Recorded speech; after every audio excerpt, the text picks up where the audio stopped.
Querido irmão, querida irmã, a partir de agora você acompanha a reflexão do Evangelho deste domingo. Reze com fé e compartilhe com amor, paz e bem. Estimados, paz e bem.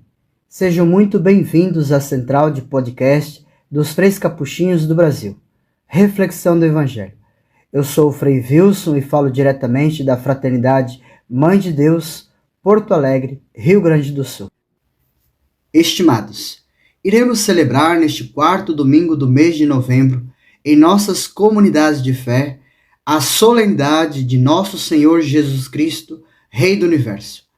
As leituras propostas são: primeira leitura, 2 Samuel, capítulo 5, versículos 1 a 3. O Salmo, conforme a versão grega, o Salmo 121, na versão hebraica, o Salmo 122. A segunda leitura, Colossenses capítulo 1, versículos 12 ao 20. O Evangelho, Lucas capítulo 23, versículos 35 ao 43. Com o coração aberto, eu te convido a ouvir a narrativa do Evangelho que diz: Naquele tempo, os chefes zombavam de Jesus, dizendo: A outros ele salvou. Salva-se a si mesmo, se de fato é o Cristo de Deus, o escolhido. Os soldados também caçoavam dele, aproximavam-se, ofereciam-lhe vinagre e diziam: Se és o rei dos judeus, salva-te a ti mesmo. Acima dele havia um letreiro: Este é o rei dos judeus. Um dos malfeitores crucificados o insultava, dizendo: Tu não és o Cristo? Salva-te a ti mesmo e a nós. Mas o outro o repreendeu, dizendo: Nem sequer temes a Deus, tu que sofres a mesma condenação? Para nós é justo, porque estamos recebendo o que merecemos. Mas ele não fez nada de mal. E acrescentou: Jesus, lembra-te de mim quando entrares no teu reinado. Jesus lhe respondeu: Em verdade eu te digo, ainda hoje estarás comigo no paraíso. Estimados, para compreender o texto proposto para a liturgia deste final de semana, precisamos nos ater às 3 indagações. No entanto, é preciso salientar que a centralidade da narrativa do Evangelho consiste em situar estas indagações no contexto da cruz. Esse é o ambiente, o cenário, em que acontece e se desenvolve as falas de cada personagem. Aqui está o detalhe. Então, como dito, precisamos voltar o nosso olhar para as indagações. Os 2 primeiros são os chefes e os soldados, poder judaico e romano, os quais foram responsáveis pela morte de Jesus.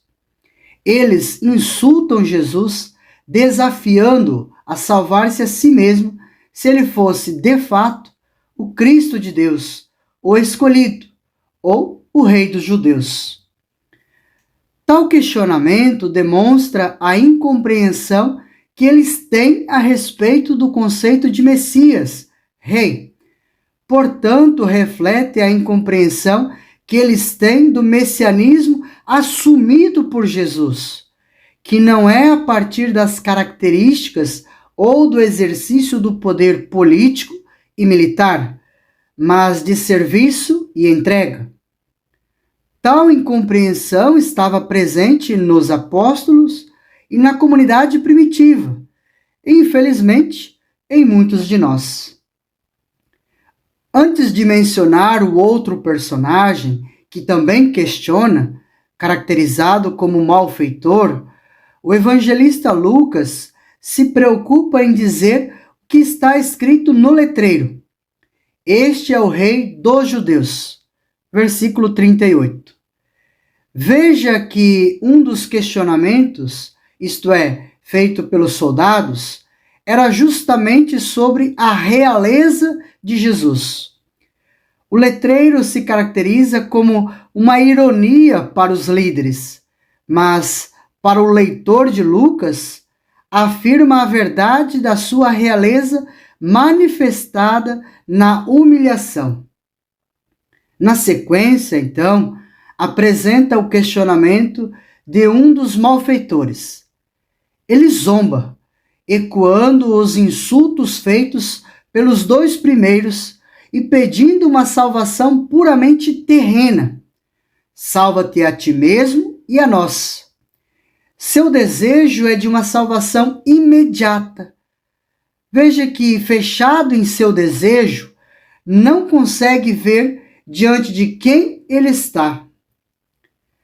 Nos versículos 40 ao 42, Lucas apresenta qual deve ser a atitude correta, qual é a compreensão que a comunidade cristã precisa ter a respeito da pessoa de Jesus, e o faz por meio do segundo malfeitor, mostrando que na comunidade, mesmo formada por pecadores, esses precisam reconhecer diante de quem está e o que ele pode lhes conceder. Ele reconhece em Jesus a justiça de Deus. Sabe que Jesus pode conceder-lhe algo que ninguém mais pode. E por isso adverte o outro malfeitor: nem sequer temes a Deus. Temer a Deus é reconhecer quem Deus é e quem somos nós diante dele. Com tal consciência, suplica a Jesus: lembra-te de mim quando entrares no teu reinado. Veja que o pedido está no futuro, quando entrares no teu reinado.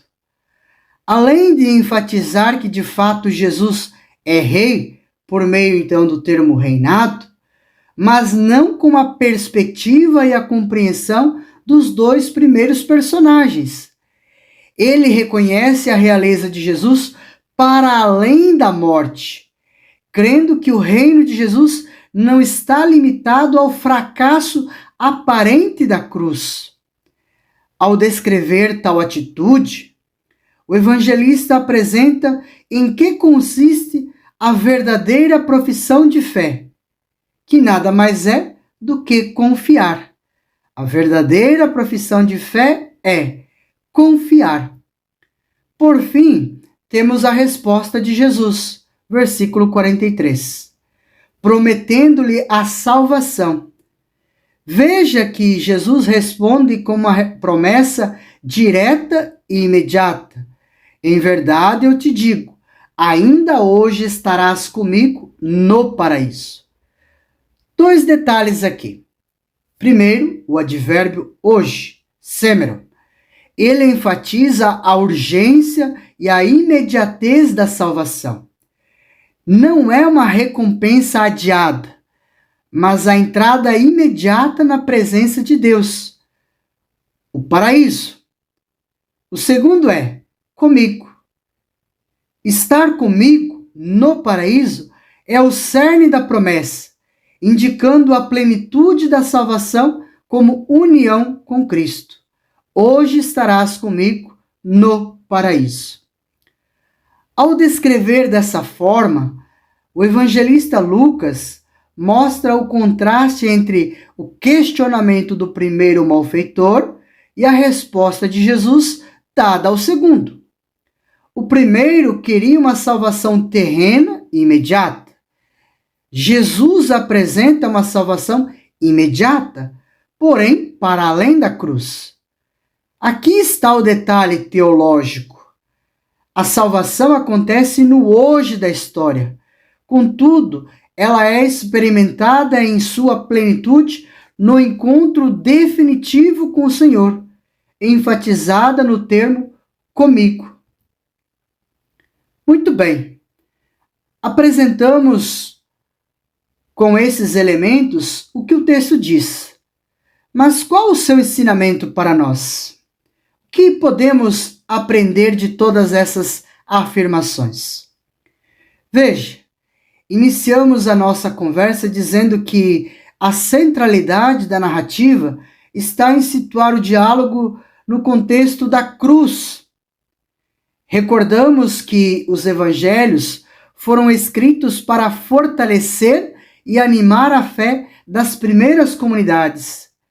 Seu objetivo primeiro está nos discípulos, que precisavam ter uma clareza com relação à pessoa de Jesus, aquele a quem eles se dispuseram a seguir.